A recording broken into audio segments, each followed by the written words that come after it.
Grahame Flynn from Devon Insight. He's the CEO of the organisation, and we wanted to have a chat with him, obviously about his work with Devon Insight and to the work they're doing, but also Graham's got quite an interesting story to tell, sort of with regards to his sort of his past and hobbies and interests, and I thought that'd be interesting to talk about as well. So, if I can just start by just saying thank you very much, Grahame, for your time today. I really appreciate that. Could you tell us just very kind of briefly sort of how you sort of came into the industry, and like I say, maybe touch a little bit on your sort of career prior to joining Devon Insight? Well, I suppose as first of all, welcome and to everybody, and thanks for inviting me. I suppose that what you're wanting me to talk about is that whilst I was still at school, I started volunteering at the local theatre, and this shows how long ago it was. It was in the mid-'80s and early 80s. No, early 80s actually. So the first person who paid me in the theatre as a technician was Harry Corbett. So Harry Corbett and City, I worked on his show and all sorts of things like that. So I wanted to be either an actor or a designer or work in theatre and television and movies, that sort of thing. Didn't get into art school. So my parents said, you better get a proper job. So I became a police officer, which seems poles apart. But I had a career of 14 years in the police. I left that in 2000 and did a bit of work in local government. But I'd say I'm talking from Exeter. So I worked for Exeter City Council and I did their bid to have Lord Mayor status. And then I started working in the voluntary sector. So for 9 years, I worked in HIV and sexual health. And that was very interesting. Got to work with Will Young, who was one of our became a patron. Oh, wow. So did concerts with him, produced big events in the cathedral and all that sort of stuff. Eventually, we merged two charities together. I took voluntary redundancy and set up my own little fine art business. That was just as the recession hit. And then I had to get myself a proper job. And along came Devon Insight. Excellent. And I'd helped one of the trustees with a personnel issue, and they sort of invited me to apply, and I applied with a whole host of other people. Excellent. Like you say, it's quite a bit of a sort of a contrast, sort of from the police through sort of the acting side and so on, and then moving into the charity sector.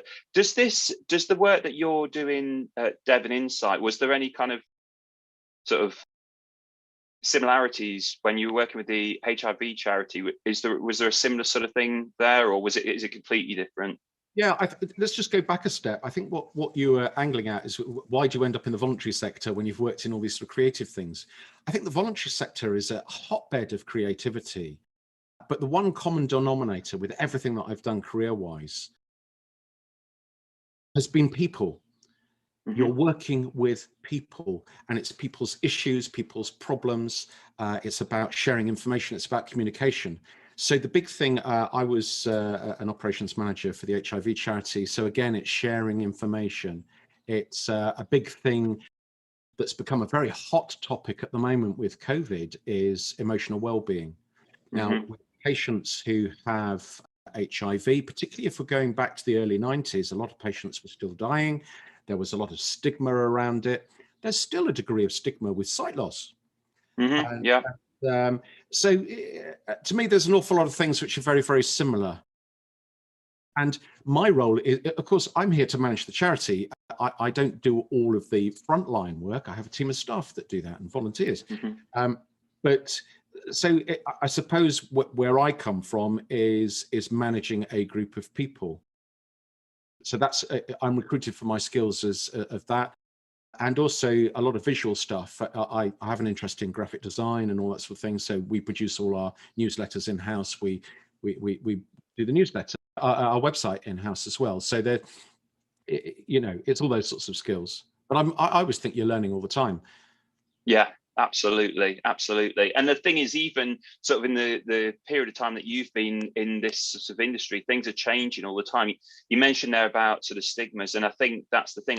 I kind of get the impression that we're maybe heading in the right direction, because obviously sort of mainstream technology, and so when you're out and about, there's a lot of kind of things that have changed to make life easier for people that are sight impaired. I saw a video the other day that was really sweet. A 10-year-old, she's just started a YouTube channel, and she's just going sort of through the basics, but she was talking about things like the sort of the bumps that they put on the floor, and things like on the traffic lights, having the spinny things underneath so that people know, yeah, when they can cross the road and so on. So I think it's always kind of heading in the right direction, but I think you're right there. And I think also, I think part of the issue is, so for the elderly, sort of regarding stigma, yeah, they've maybe got more of a hang up, if you like, with connecting with local organisations and charity, because they may be in denial. Whereas I think sort of the younger audience, I think, especially we spoke very briefly before about things like social media, and I think younger people, they're more willing to connect with societies. And let me share something with you. I think the average age of my clients is 86. Wow. Yep. Average age. So the majority of clients that we deal with as a sight loss association, people with acquired sight loss. So these are people who have had a working career, families, all that sort of stuff. They've been interacting with society and then hit a certain age. And of course, the most common sight loss condition in the UK, 70% of sight loss, is age-related macular degeneration, where there's central vision loss. Now, if I think about myself for a minute here, I'm 53. When I was at school, I think there was only something like a maths class at A level or having access to computers.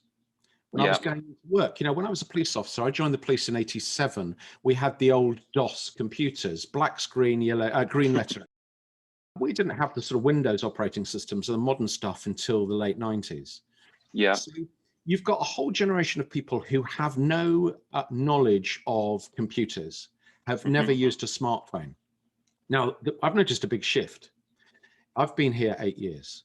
If you go back 5 or 6 years when we were first talking about equipment like yours, screen readers with talking capabilities, the applications available on smartphones and things, we had clients who were very, very anti it. One of the good things when we talk about, when we talk about in the future, when we look back at the COVID time, I think one of the good things is that we have managed to connect people with their families and friends from their home. Yeah. And I think that's a massive thing. There's still going to be reluctance. My mum, who's only in her mid-70s, still will not get onto a Zoom meeting with me. And yet she moans every time she hasn't seen me. I'm saying, Mum, you've got a computer. Let's just give it a go. Now, the thing is that we had a bit of resistance with the staff right at the beginning about holding Zoom meetings. From the first one, when everybody's talking over everybody, and, when you've got a big group of people, it's hard, but you learn an etiquette, about everybody going on to mute, so you're not talking over each other and all that sort of stuff, putting your hand up when you want to speak. And I think with time, we've managed to use it as a tool, but I don't think we can replace. And the big thing for me, and I suppose my argument with everybody at the moment about service development and looking at the future, the best work that we do as a charity is face-to-face.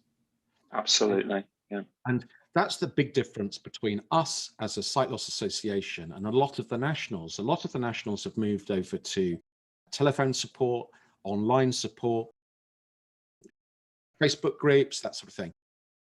Now, my view is that we should still be interacting as human beings. I can see that there are people going stir crazy, and I see it in my staff, I see it in clients who have not been out of their houses or are now not going out and running community events and things, but are sitting at a computer screen all day.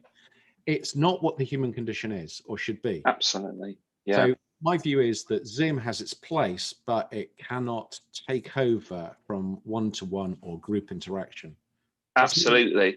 Me on my pedestal here. But I also think that we do need to adopt technology. And I think what's very interesting is the character traits you get with clients, that there will always be people in a room who are totally adverse or will not engage with anything to do with technology. And yet there are others who embrace it. And that peer support is really interesting. Up until COVID, so end of February last year, we were still running community groups where we'd have guest speakers and we'd have people like yourselves come and demonstrate equipment. And that all stopped. Yeah, yeah. I really want to get back into that thing where we're speaking as human beings face to face.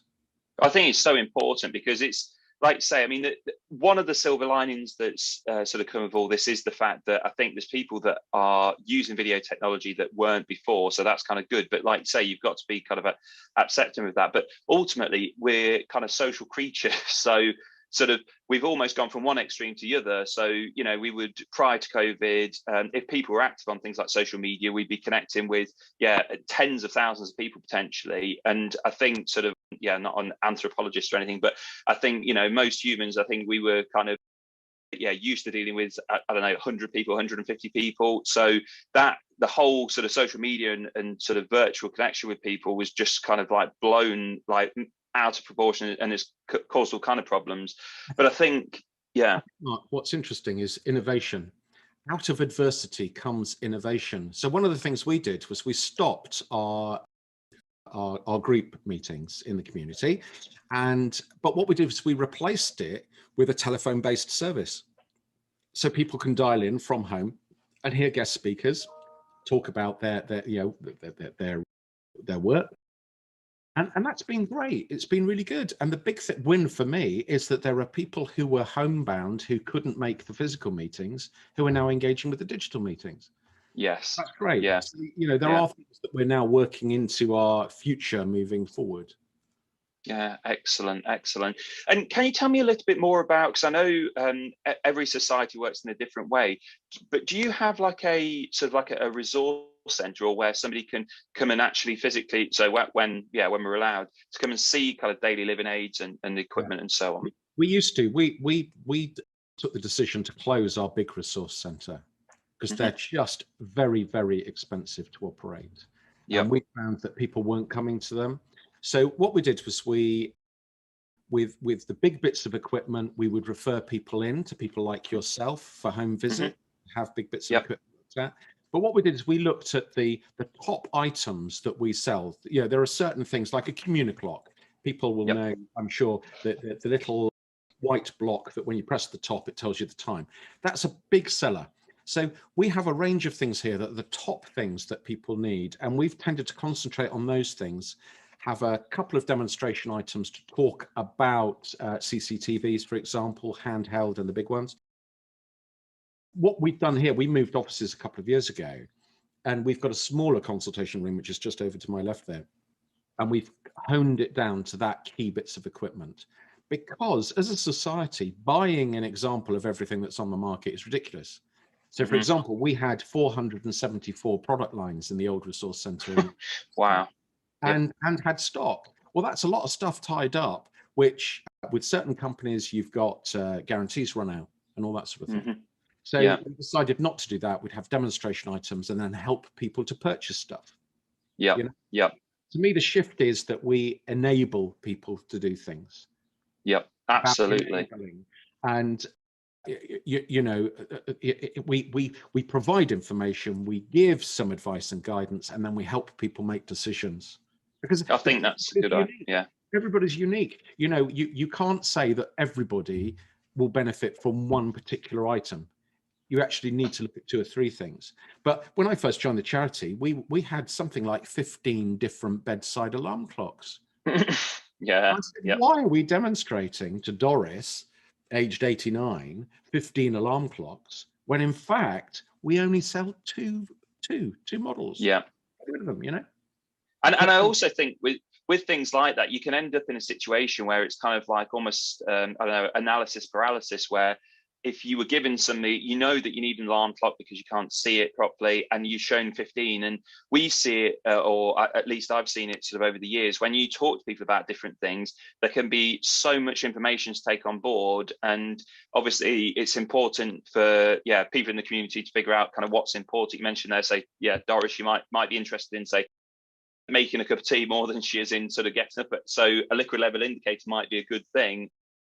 And I think that's it. Now, to be honest, I think, again, it's one of the things that's happened sort of over the last year. I think everybody's kind of pivoted away from what they were doing to sort of what they're doing now. And I think sort of a more focused effort on, because we're certainly doing that as a company, again, we obviously we were sort of, prior to this, we were going to people's homes and doing demonstrations, and we made a decision not to do that. And then that kind of makes it very difficult, because you think, well, surely most of your business was involved in sort of demonstrating. But what we very quickly kind of realized was that we had a number of products that we could actually send to people for them to try in their own homes, and we could support them over the phone, and it seems to have worked. And it's fantastic, because it kind of, it opens people's minds up to all kinds of things, where somebody may have thought that they needed to have a really big machine, and then we send them something through the post. And one of the feedback we get quite a bit now is, this is amazing, I can use it sort of in the living room, in the kitchen, and they can kind of move around. So I think the important thing is needs assessment. So what you do with your needs assessment is you're looking at what is the issue. It's not saying, would you benefit from this piece of equipment or that piece of equipment? You say, what are the issues? What do you struggle to do? You might have somebody who doesn't sleep very well, wakes up in the early hours of the morning and wants to know what the time is without causing disruption to somebody. Well, there is the little, I've got one here on my desk. So there's a little clock here that has a green dial that glows at night. I've got one at home. It's brilliant. If I wake up in the middle of the night, I open my eyes and I can see what time it is and say, Grahame, you really should go back to bed. Yeah, absolutely. And I suppose one of the things I really wanted to get across today is yes, all sight loss associations are different. They vary in size. Some are very big and have got full staff teams, hundreds of volunteers. There's a lady in our consortia across the Southwest who literally it's her and one volunteer.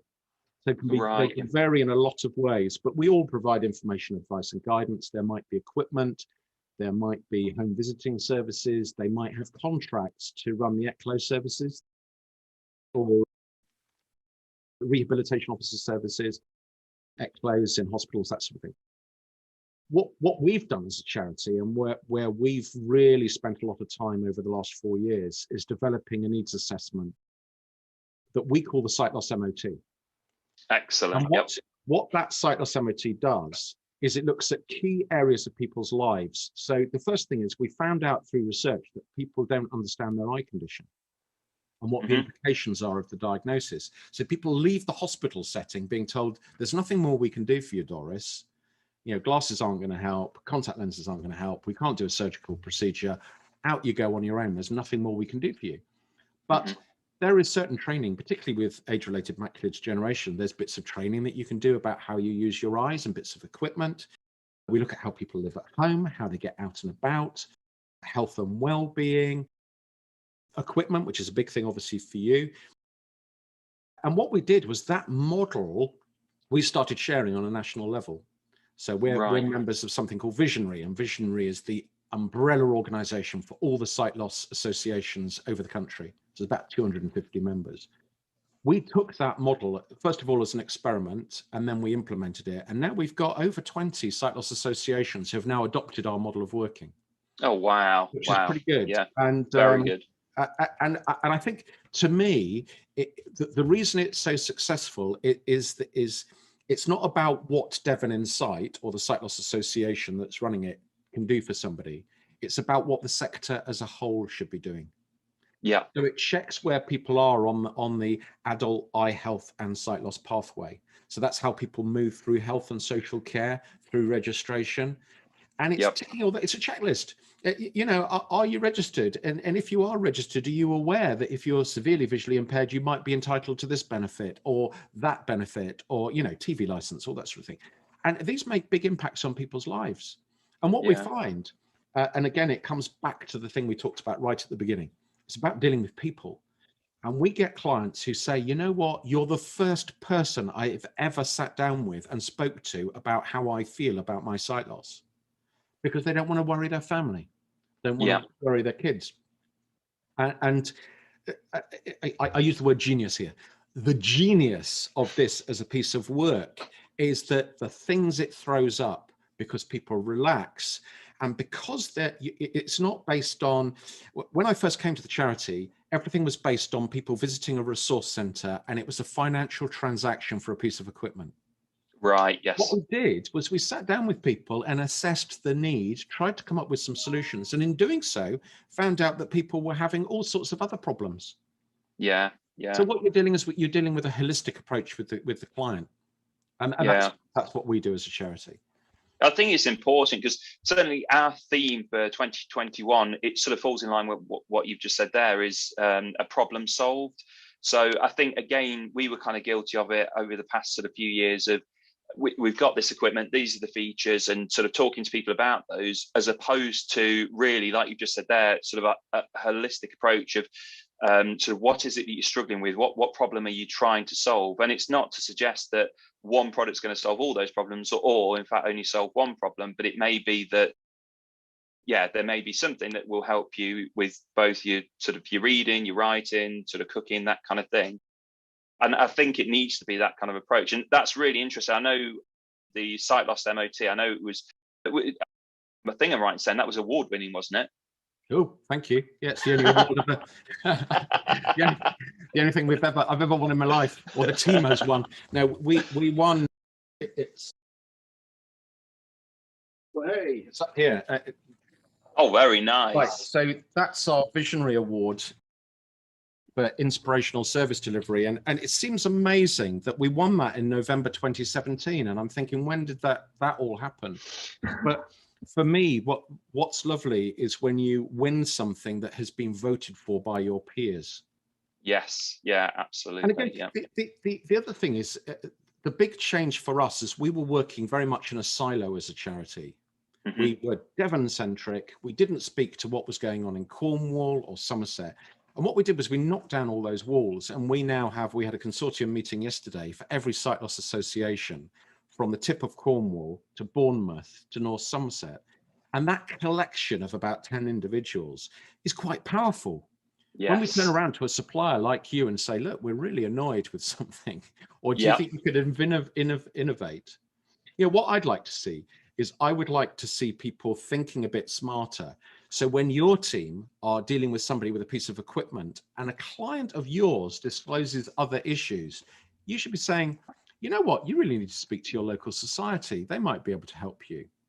That's absolutely the sort of thing. So what we do is we obviously, we do that with our equipment. We look at the issues and we say, look, these are the sorts of people that can help you. And we need to, it's that sort of cross-fertilization between us all, because we're all good guys.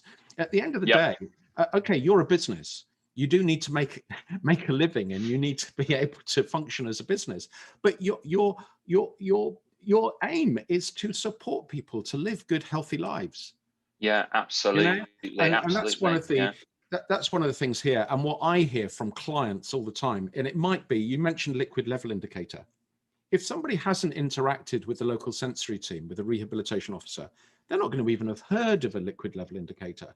So every time they're making a hot drink, or they stop making a hot drink. Mm-hmm. So what we're doing is, these little bits of equipment that cost a tenner are actually really make a big difference, like bump-ons on your cooker, so you know you've turned it properly. You know, little things like that. A bump-on number 5 on your phone, so that you can navigate the keypad. Little tiny, I mean, how much does that cost? 2p. But you know, so there's a whole gambit of little things, little differences, going right up to, I despair when I hear that people are no longer able to read. Mm-hmm, mm-hmm. And you know, I think it's 7 out of 10 people, I can't remember the exact statistic, but 7 out of 10 people who attend a low vision appointment, all they need is better lighting. Yeah. You know, I really despair at that. Why isn't that the first thing that, when we're talking to people, particularly with age-related macular degeneration, let's get some better lighting, task lighting. It amazes me. You'll sit next to Doris, put a lamp on the table and some reading material, lower the lamp below her eye level, and put it on the page. But when you half the distance of a lamp to a piece of reading material, you get 4 times the light coming off the page. Yes. Okay? And that's the same thing that your digital equipment does. It puts light onto the source. You know, it's not always about making things bigger. I think people get big hang-ups about making things as big as possible. Well, if you make it big, you lose the field of vision. So, so I just think that we all need to work together, and I think we're all good guys, really. I'd like to think. And what it does require is, it requires clients. I'll share something very personal with you. My little brother is an alcoholic, and he's reaching the end of his life now. He's 49. very, very bad way. But what he's never done is accept the condition that he's had for the last 30 years. We've put all sorts of help and advice to him as a family, but he's never got himself into that mindset of actually acceptance and saying, can you please help? Yeah. And I suppose my appeal, feeling quite emotional about this, my appeal to people is, you've got your diagnosis, and that we as a sector can help you adapt to a new lifestyle. Yeah. And we're all there to help, and we can come up with some ideas. We're never going to wave a magic wand and go, bing, Doris, there's your eyesight back. But we can go, Doris, with lighting, with a piece of equipment, we can make a difference. And you can, the question in a low vision assessment really is, what is it that you used to do that you can't do anymore? Correct. When I hear that somebody says, well, I used to love reading, but I don't read anymore. Well, let's look at ways we can illuminate that book or magnify it, or we can use speech software, or we can look at audiobooks. So there are a host of little things that we can do. And the people now, we've got a little grant recently, and we've been sending out free USB players and introducing people to talking books. And the response has been amazing. There are people who haven't listened to a book or read for 10 years. Who are suddenly going, oh, wow, I'm listening to the latest book by, Richard Osmond, The Thursday Murder Club or something. Brilliant, absolutely brilliant.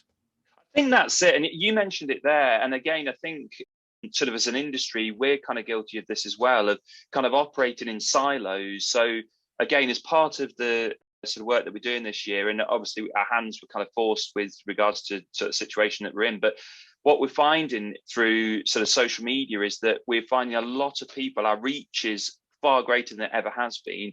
And we're reaching a lot of kind of what I always say, friends, relatives and neighbours of people that have got sight loss, and they kind of come across, kind of devices, or like say, even just things like the liquid level indicators. But I think all too often there's kind of this thing of assumptive knowledge. I think it happens throughout life. You kind of assume, like there was something the other day that my wife was stuck with her iPad. It's like, well, all you need to do is do this. Like, did you not know that kind of thing? It's like, well, no, I didn't know that. Now I do know that. And it's, you kind of, I think even though we're kind of for profit, I think there has to be like an altruistic kind of approach and really kind of think, what can we do that's going to kind of help this person? But I think that's one of the biggest things that I've found sort of during this period. I mean, it's a common thing that we'll get when we're talking to people is, wow, why have I never been told about this kind of equipment? And when you talk to them and you realize the pathways they've gone through, you think, wow. I mean, but it could be like in your brother's situation, it could be that they maybe have been shown, but they've not been accepting of it. Like, I would never need a brighter light.